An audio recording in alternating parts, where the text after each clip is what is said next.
April, that's the third time this week. I know it, Draper. Look, I'm really sorry, but it just can't be helped. You say the same thing every night you have to work late. Well, Draper, there's a lot that has to be done around here. If you're going to be that damn busy, maybe Margot should hire you an assistant. Look, I assure you that after this week, things will calm down. You keep saying MON's such a small station, yet you work 12-hour days. Draper, Margot is going on that broadcast convention, and there's a lot of information that's got to be compiled for a speech she's going to make there. I'm just surprised she doesn't insist on you going with her. Draper, I wouldn't be of any help to Margot there. And besides, look, she's giving me a crash course on how to keep the fort down while she's gone. Look, how late are you going to be? I really don't know. Look, if you really want to get home, go ahead. I can take a bus. There's no problem. No. I have work to do here. Just call me when you're through. I'll talk to you later.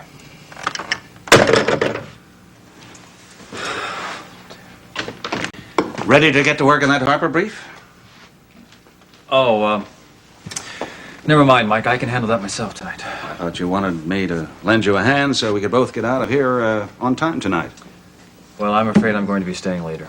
April just called. She's working again late. Sounds like her new job is keeping her busy. No, Mike. It's not her new job that's keeping April busy. It's April's mother. Mike, Margot's using that job she gave April to break up my marriage.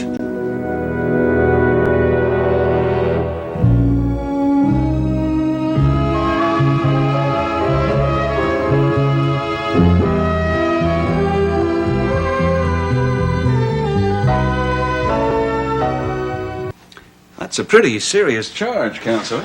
Well, that's what's happening, Mike. I'm convinced. Just because April has to work late? Oh, no, I understand that. I do it myself, Mike, but every night?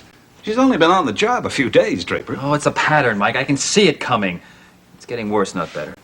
Well, I guess the staff at the station isn't very large. April's the new girl, and maybe she's just being a bit overeager.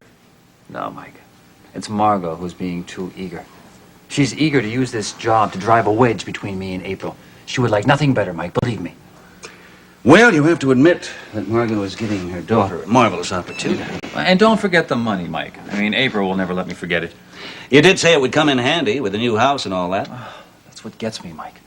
I know that Margot has all the reasonable arguments in this situation. Now, I have nothing but a gut feeling, Mike. A conviction that something insidious is happening. Draper, has it ever occurred to you that what's taking place is just natural? Now, what's that supposed to mean? I know the circumstances are kind of unusual. Margot coming back into April's life after abandoning her as a baby. Trying to be the devoted mother after 25 years of neglect. And April accepting? But don't you think that's only natural, too? Oh. April missed a vital element in her childhood, the loving care of a mother.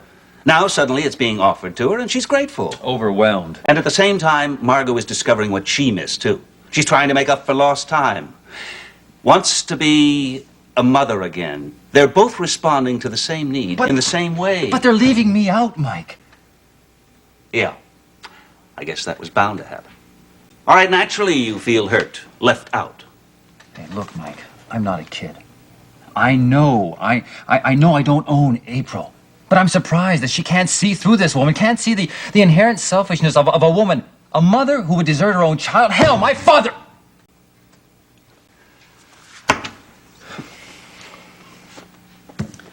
I'm sorry. This is a law office and not an analyst's couch. I have the feeling you're doing your own analyzing, Draper. That's probably for me, Draper. Take it. Yes, I know. Oh, yes, I was expecting him. Would you ask him to wait in my office, and I'll be there in just a moment. Thank you. So, excuse me, it's a little late for the clients, isn't it? Well, it's not a client I'm seeing. It's a Mr. Philip Seward. Seward. The name rings a bell. I assume you've heard of the law firm Seward, Paxton Whiteside. Oh, yeah, who hasn't? You know, when I was graduating from law school, I tried to get a clerkship there. They wouldn't even give me an interview. That's surprising, since they usually take their clerks from Ivy League schools. Yeah, you never said anything about knowing him. Oh, I don't. I got a letter from him the other day. Said he was going to be in Monticello on business and wanted to get together for a chat. That's impressive. Although he didn't say so in his letter, I got the distinct impression this might be a recruiting mission. Well, maybe I should start looking around for another partner? Why? I have no intention of leaving. No, I'm only seeing Mr. Seward as a courtesy. Now, look, why don't you come and meet him? That way you could discuss that letter of rejection with him. I just might do that.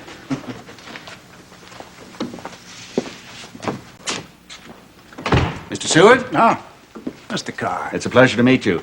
I'd like you to meet my associate, Draper Scott. How do you do? How do you do? Well, your name sounds familiar to me, young man.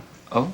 Yes, I believe I read it in the newspaper in connection with a couple of recent court cases. Am I correct? Yes, Draper's been involved in a couple of cases that have gotten quite a bit of publicity. Yes, let me see. Winter, Austin, and Page Madison. That's right. Yes. Well, I was most impressed with the way you handled Miss Austin's defense. Oh, well, unfortunately, we were dealing with fabricated evidence. Yes, I know, but of course you had no way of knowing that. No, I think you did a masterful job. I mean, considering the few favorable points you had working for you, you made brick out of straw. He's doing a fine job in the Page Madison case as well. Well, of course, when they found out that her testimony was false, the district attorney is perfectly right to revoke the granted immunity, but you are to be complimented, convincing him to give her yet another chance. Thank you. I'm just doing my best. Mike, I'll talk to you later. It was a pleasure meeting you. Well, the pleasure's mine. This is a nice young man. And a fine attorney. Please, won't you sit down? Thank you. Now then, Mr. Seward, to what do I owe the honor of this visit? Oh, Mr. Karr, you and I are both very busy men, so let's not beat around the bush. As I wrote you in my letter, we are in the market for a top-notch lawyer. So I gathered. You had the reputation for being one of the best legal minds in this part of the country for a long time. Now, frankly, I was hoping that you might consider moving your base of operations to New York. More specifically, to the offices of Seward, Paxton, and Whiteside. That would be quite a move. Well, you see, what we're looking for is someone to take on some of the more important trial cases that we handle.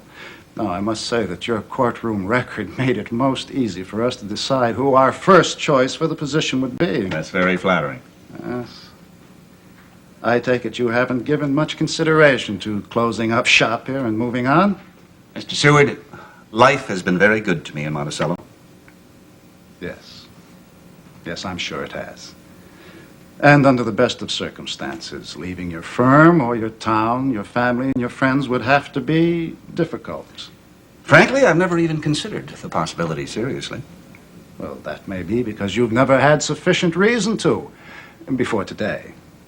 What makes you think I would change my mind now? Well, in all likelihood, you've never been approached with an offer so attractive that you couldn't possibly turn it down. That would be quite an offer. Yes, well, Mr. Karr, what I am about to propose is just that. Quite an offer. All right, Mr. Seward, I'm listening, but don't get your hopes up.